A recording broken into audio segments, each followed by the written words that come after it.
My name is Rose, and I'm a 34-year-old office worker. My husband, David, and I have been married for 10 years. We had a child soon after we got married, so our daughter will be turning 10 this year. It's not that I don't have any complaints about my marriage, but overall, I'm happy because my daughter has grown into such a lovely and wonderful girl. However, my main dissatisfaction with my husband revolves around money.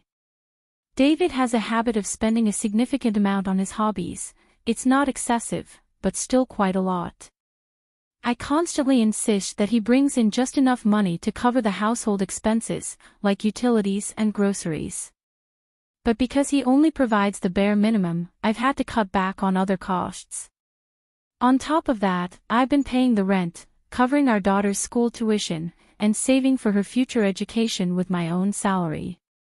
Then, there's the issue of housework. My husband does none of it.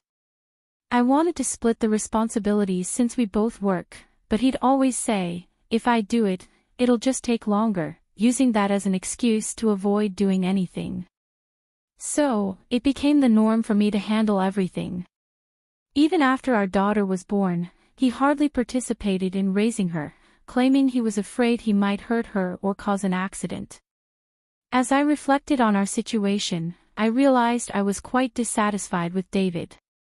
But after 10 years of marriage and with our child growing up, I knew that divorcing while our daughter was about to enter puberty wasn't a good idea. I convinced myself that no marriage is perfect and tried to accept the distance that had grown between us. However, something happened recently that changed my mind about divorce completely. It all started with my sister-in-law. One day, she showed up at my house unexpectedly. "Rose, I'm sorry, but I need to hide here for a while." "What's going on?" I asked. "I had a bit of trouble with my husband. Let me stay here for a while." "What? Did something happen with Tom?" "No, it's just, she replied, avoiding my questions and trying to change the subject. I wasn't convinced, so I waited for David to come home. When David returned around 8 p.m., after putting our daughter to bed, we sat down with my sister-in-law to talk. "Sis, what happened?" David asked. "Well, Tom suddenly snapped and told me he wants a divorce," she said. "What?" I was surprised. Tom had always seemed like a sincere and calm man, not the type to get angry and ask for a divorce out of the blue. "Why did Tom get angry?" I pressed. "Why are you asking me that?" she snapped back. "Because I don't think Tom is the kind of person who would get angry without a reason," I replied. "That's what I want to know." I couldn't help but notice that my sister-in-law seemed panicked, but if Tom was asking for a divorce, there must have been something she did to make him that angry. "Rose, why are you defending Tom so much? Are you having an affair with him?" she suddenly accused. "Of course not," I responded, shocked. I wonder," she said suspiciously. My husband then laughed and said, "No, sis, that's not possible. She doesn't even have the time for that. Besides, Rose always leaves her phone on the table." Though he was defending me, his remark irritated me. I was constantly juggling work, housework, and raising our child. I barely had time to make dinner after work, let alone look at my phone. In the end, my sister-in-law stuck to her claim, "I don't know why he's angry." We couldn't get a clear answer, so my husband and I decided to talk to Tom directly. Later, when Tom came over, my sister-in-law conveniently left, saying it would be awkward to see him. As soon as Tom arrived, he politely apologized to us. "I'm really sorry for causing you both so much trouble." Tom was a sincere man, and it seemed out of character for him to suddenly get angry. "Why did you ask my sister for a divorce? You've only been married for a year. Isn't that a bit harsh? There must be a reason, right?" I asked. "She spent all of my money without permission," Tom replied. "Really? How much money did you have saved?" I asked. $50,000. My husband and I exchanged surprised looks. $50,000 in just 1 year. That was about $4,100 a month. And Tom had already been giving her enough from his income to cover all living expenses. So, my sister-in-law had been spending it all on her own entertainment. Naturally, Tom was furious. Who wouldn't be? I certainly would be if I were in his shoes. Staying married to someone with such reckless spending habits would be tough. Is something wrong? My husband asked when he noticed my pause. Oh, nothing. It's just, well, you have a bad spending habit too, I admitted, realizing how similar he and his sister were. If she doesn't pay back the $50,000, divorce her. You don't have kids, so it seems like a reasonable decision, my husband added. As I nodded in agreement, my husband suddenly interrupted with, okay, I'll make sure my sister pays you back. Why was he so confident about that? I didn't understand where his certainty came from, but Tom simply replied, I'd appreciate that. With that, the conversation ended, and I decided to keep an eye on the situation. Later, when my sister-in-law returned, she immediately asked, what did Tom say? Tom said you spent all of his $50,000 in savings, I answered. Oh, I used it for living expenses. I tried to explain, but he just didn't get it, she defended herself. But Tom mentioned he had a separate account specifically for living expenses, I countered. Ugh, you don't know anything, so just shut up, she snapped at me, her harsh tone cutting through the air. She had always had a habit of belittling me, but this time it was clear that Tom should divorce her. Anyway, he said he'd forgive you if you paid him back the $50,000. How can I pay back that much? I'm a housewife, my sister-in-law exclaimed.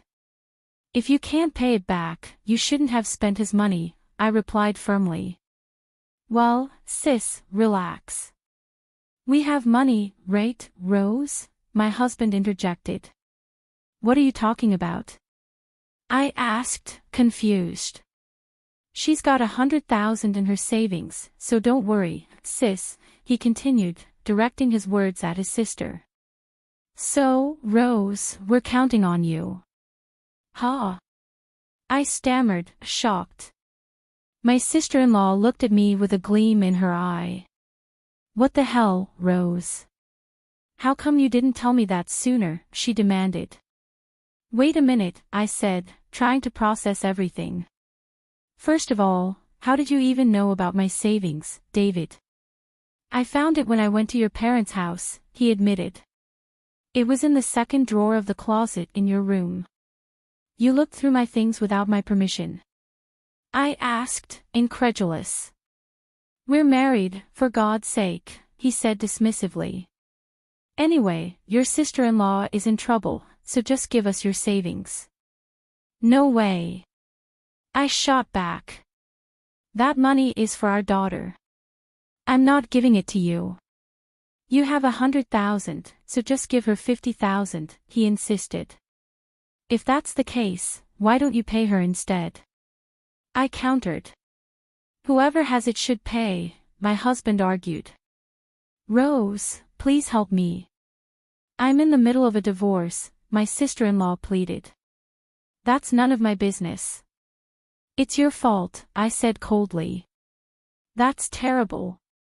You don't love your family, she accused. If love means giving you money, then I don't need that kind of family love, I replied. If you don't pay me $50,000, I'll divorce you, David threatened, pulling out divorce papers from a drawer. Oh, so you've been preparing for this? I asked, my voice dripping with sarcasm. I had them ready just in case, he said nonchalantly. You have a lot of nerve trying to get your way, you know that. That's exactly what I want to say to you, I shot back. He filled out the form and said, I'm serious. We can get divorced anytime. To my surprise, my sister-in-law grinned and said, well, I'll be one of your witnesses. She then signed her name on the form. So, you can either pay me $50,000, or you can get divorced. I couldn't believe their audacity, but I decided to play along for the moment. All right, I said, pretending to give in. The next day, I brought some people to the house, my in-laws and Tom. Why are you here, Tom? And why are Mom and Dad here? My husband asked, visibly uncomfortable.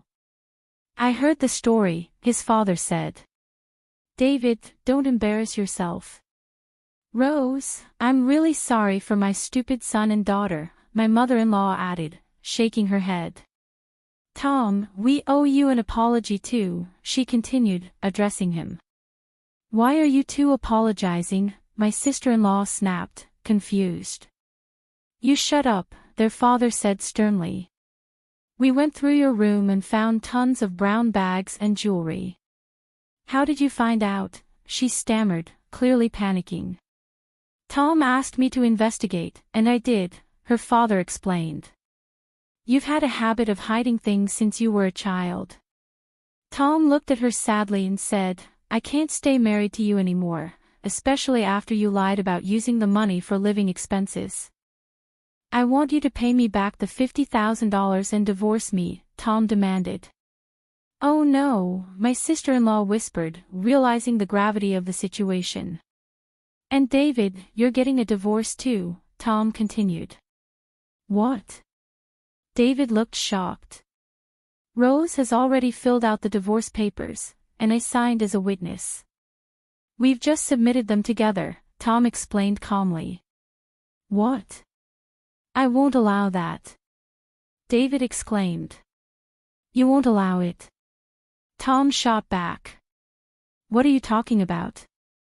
You threatened her with divorce and tried to make her, who had nothing to do with your sister's mess, take over the debt. That's disgusting. Rose is my wife. David protested. She's not your property, Tom replied sharply.